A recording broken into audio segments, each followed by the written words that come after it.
하나님의 말씀은 창세기 6장입니다. 창세기 6장 17절에서 22절 말씀입니다. 구약성경 8페이지입니다. 창세기 6장 17절에서 22절입니다.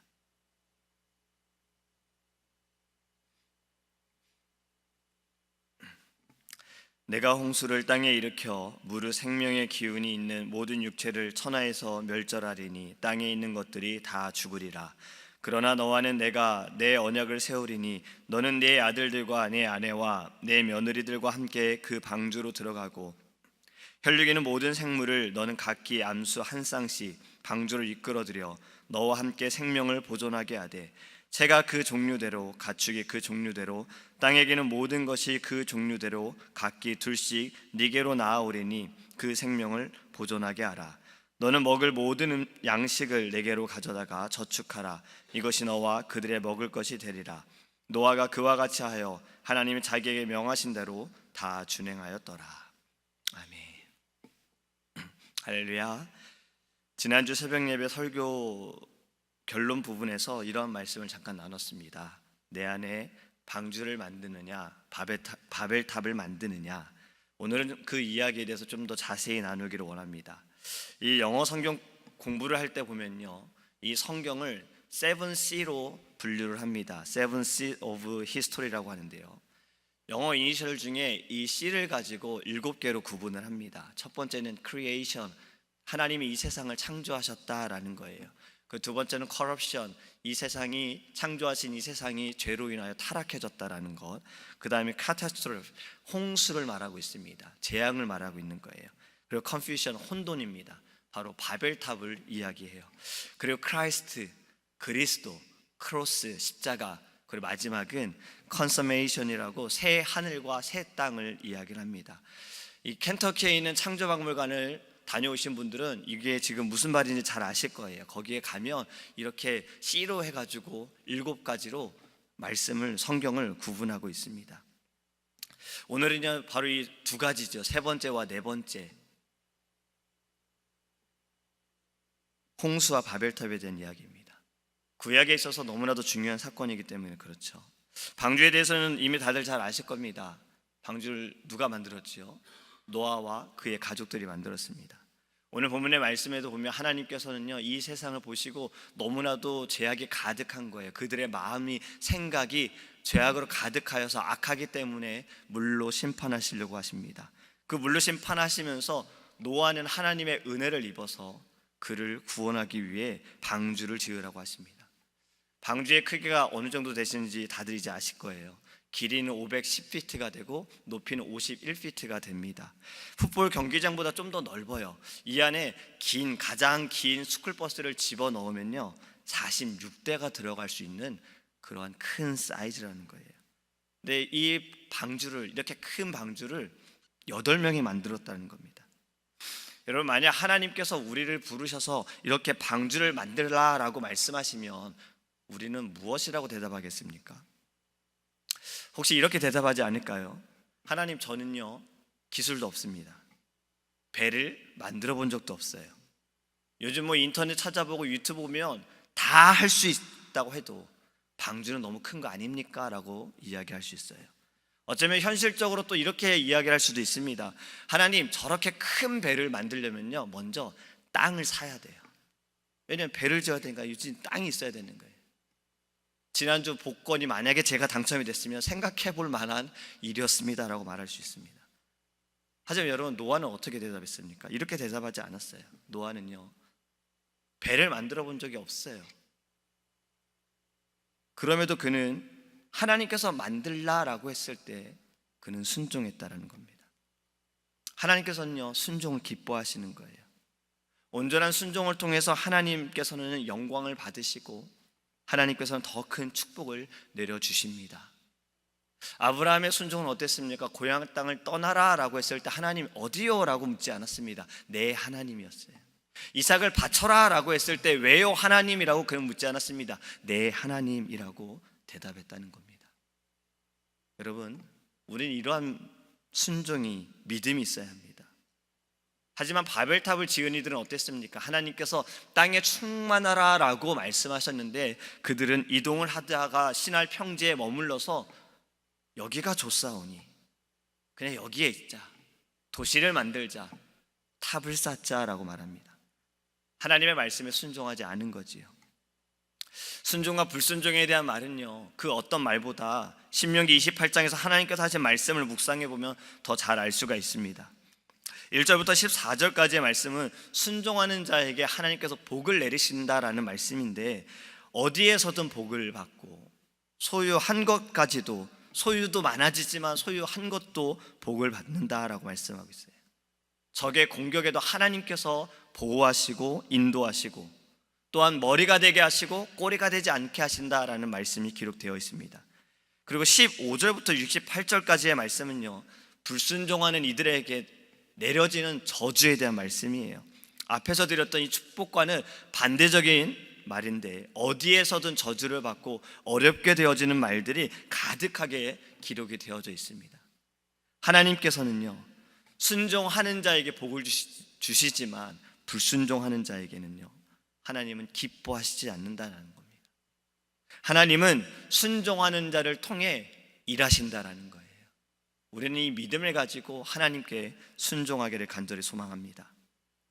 두 번째로 생각해 볼 것은요, 누구를 의지하는가입니다. 노아는 누구를 의지했습니까? 하나님을 의지했다라는 거예요. 하나님께서 인도하시는 대로 그는 갔다라는 거예요. 여러분, 방주는요, 일반 배와 다르게 두 가지가 없습니다. 바로 방향키가 없어요.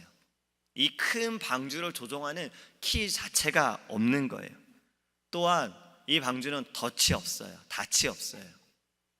바람을 타고 이동해야 되는데 움직여야 하는 그런 닻이 여기에는 없다라는 겁니다. 사실 온 세상이 물이 덮여 있는 곳에 사실 갈 데도 없습니다. 물 위에서 흘러가는 대로, 물에 잠기지 않고 물이 그냥 흘러가는 대로, 이동하는 대로 방주는 움직여졌던 거예요. 하나님께서 보호하시고 인도하시는 대로 따라갔다는 겁니다. 만약에 이 방주에 키가 있고 닻이 있다면 어떨까요? 어떻게 했을까요? 어쩌면 이제 비가 그치고 나서 물이 잠겨있는 그 상황에 움직였을 겁니다. 어디 그냥 물이 빠진 곳이 있겠지, 우리가 머물 수 있는 곳이 있겠지라고 여기도 가보고 저기도 가봤을 수 있어요. 우리는요, 하나님께서 방주를 만드셨던 것처럼 우리 안에 방주가 만들어져야 되는 건 하나님만을 의지하는 것입니다. 내 생각대로 내가 이렇게 가보고 저렇게 가보고 내 힘대로 내 동력을 가지고 행하는 것이 아니라, 그리고 이렇게 했을 때 안 되면 그때 하나님 찾고, 내 힘대로 해보고 안 되면 하나님을 찾는, 물론 그럴 때도 하나님을 찾아야 하지만 우리의 우선적인 신앙의 모습은요, 먼저 하나님을 의지하는 믿음의 자녀가 되기를 간절히 소망합니다. 여러분, 바벨탑은 어땠습니까? 반면에 그들은 하나님을 의지하지 않았어요. 자신들을 의지했잖아요. 자신들의 힘을 의지했잖아요. 진흙으로 벽돌을 만들고 탑을 쌓자, 도시를 만들자, 하늘에 닿을 때까지 쌓자, 내 힘으로 한번 해보자, 내 힘으로 하늘까지 가보자. 여러분, 우리는 하나님만을 바라보기 원합니다. 방향키가 없는 것, 동력을 낼 수 있는 닻이 없는 것, 저는 이것이 은혜라고 생각합니다.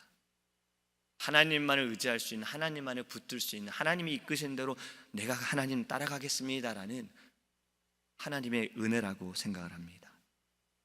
여러분, 마지막은요, 노아는 하나님을 예배하는 삶을 살았어요.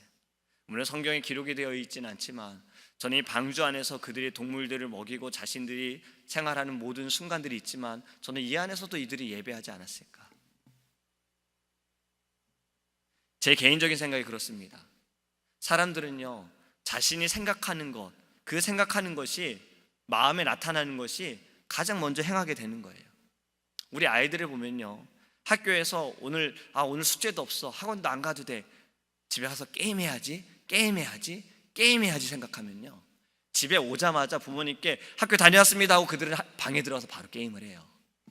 여자애들은 자신들 좋아하는 인형, 빨리 가서 그 인형 갖고 지고 놀아야지 하면 부모님 얼굴 사실 보지도 않고 그냥 말로만 다녀왔습니다 하고 방에 가서 인형하고 논다는 거예요. 마음에 있는 것이, 생각하는 것이 가장 먼저 드러나는 겁니다. 근데 노아는 방주에서 내리자마자 무엇을 했지요? 예배했다라는 거예요. 하나님께 예배했다라는 거예요. 자신들의 집을 지은 것이 아닙니다. 휩쓸려진 이 땅에 우리 앞으로 무엇을 먹고 살아야 할까 고민하자, 회의해보자, 생각 좀 해보자, 이것이 우선이 아니었어요. 내가 너희의 목숨을 살려줬으니 이제 너희가 알아서 살아라, 이렇게 행하시는 하나님이 아니라 앞으로도 인도하여 주실 하나님을 믿고 그들은 하나님께 예배했다라는 겁니다. 감사의 예배를 드리고 영광의 예배를 올려드린 거예요. 근데 바벨탑의 사람들은 이 부분은 할 말도 없습니다. 사실 그들에게는 예배하는 모습을 전혀 볼 수가 없잖아요. 근데 우리는 이곳에서 하나님께 예배하자가 아니라 성읍을 짓자, 탑을 쌓자, 흩어지지 말자였다라는 거예요. 여러분, 방주와 바벨탑을 볼 때 우리의 신앙은 어떻습니까? 앞에서 말씀을 드린 것처럼, 지난주에도 말씀을 드린 것처럼 내 안에 방주를 짓고 있는가, 바벨탑을 쌓고 있는가? 나는 하나님께 온전히 순종하고 있는가, 아니면 순종하고 있지 않는가? 나는 하나님을 의지하고 있는가, 하나님만을 의지하고 있는가, 아니면 내 힘과 경험을 의지하고 있는가? 하나님을 예배하고 있는가, 아니면 내 이름을 나타내기 위해 탑을 쌓고 있진 않는가? 우리 안에 방주를 세우기 원합니다. 하나님의 말씀에 순종하고 하나님만을 의지하고 하나님만을 예배하는 믿음의 주의 자녀가 되기를 간절히 소망합니다. 여러분, 또 오늘날의 방주는 우리가 무엇이라 말합니까? 바로 교회를 방주라고 말합니다. 그래서 우리는 교회를 위해 기도할 때 믿음의 방주, 구원의 방주라고 표현을 하는 거예요. 방주의 탄 자들이 구원을 받은 것처럼 하나님께서 세우신 이 거룩한 곳을 통해서 함께 예배하고 신앙생활함을 통해서 우리는 주님 안에서 기쁨을 누리고 감사를 누리는 것입니다. 이제 돌아오는 주일이 임직 예배가 있지만 사실은 42주년, 창립 42주년이 되는 날이에요. 특별히 하는 것이 없어서 제가 어제는 기도의 제목을 말씀을 드리진 않았어요. 그런데 하는 것이 없을지라도, 행사가 없을지라도 우리는 늘 기억해야 된다는 겁니다. 하나님께서 애틀란타 땅에 교회를 세우셔서 42년의 시간 동안 하나님께서 은혜를 주시고 교회를 통해 하나님 일하신 것에 대해 우리는 감사해야 된다는 거예요. 저는요, 교회를 방문하신 분들한테는 사실 특별히 말씀드릴 게 없어요. 왜냐하면 방문하신 분들은 이미 교회를 보시고 놀라세요. 너무 아름답습니다, 너무 좋습니다, 미국에 이런 곳이 있군요 라고 이야기를 합니다. 근데 또 자세한 이야기를 들으시면 또 놀라세요. 우리의 교회는요 42년이 됐습니다. 물론 이곳의 터커 땅에는 우리가 이제 21년이 되었지만 이전부터 다른 곳에서부터 42년 동안 교회가 하나님께서 이끌어 주셨고, 더 놀라시는 것은 바로 이 부분입니다. 한 분의 목사님을 통해서 개척된 이 교회가 지금까지 목사님께서 계속 이끌어 가시는, 하나님께서 주의 종을 통해 역사하시는 것에 대해 사람들은 다 놀란다는 거예요. 여러분, 우리는 교회를 위해서 기도할 때 특별히 이번 주 창립 42주년 하나님께 감사와 영광을 돌리기 원합니다. 주님 세우신 이 귀한 방주를 통해서 우리를 만나게 하여 주시고 예배하게 하시고 하나님만을 의지할 수 있는 마음을 우리 안에 허락하셔서 주님이 이끄시는 대로 흘러가고 방주를 통해서 우리에게 하나님 일할 수 있는 사명을 주신 그 은혜에 감사하기 원합니다. 이 아침에 기도할 때 내 안에 방주를 쌓고 지금 우리가 있는 이 방주를 위해서 기도할 때 하나님께서 우리를 통해, 나를 통해, 교회를 통해 더 많은 영혼들을 건지시고 이끌어 주심을 믿습니다. 그렇게 기도하기를 간절히 소망합니다. 기도하겠습니다. 고마우신 하나님, 감사합니다. 하나님, 우리 안에 바벨탑을 쌓지 않게 하시고 방주를 짓게 하여 주시옵소서. 주님, 노아처럼 순종하기 원합니다. 우리의 생각으로, 계산으로 하나님 이러한 이익을 다 따져보는 것이 아니라 주님 말씀하셨을 때 말씀을 이미 우리에게 주신 대로 하나님 우리는 순종하게 하여 주옵소서. 우리의 순종이 작은 행위가 하나님의 크신 역사가 나타남을 믿습니다. 하나님께서는 순종하는 자를 통해서 일하시는 줄 믿습니다. 하나님 오직 주의 말씀에 순종하는 자가 될 수 있도록 은혜를 부어 주시옵소서. 그리고 하나님만을 의지하는 자가 되기를 원합니다. 우리의 힘과 하나님 우리의 생각으로 움직이는 것이 아니라 나의 방향대로 나아가는 것이 아니라 하나님이 이끄시는 대로 하나님의 힘으로 모든 사명을 감당하게 하시고 이 어두운 세상에 주님의 빛으로 나아갈 수 있도록 성령께서 우리를 붙들어 주시옵소서.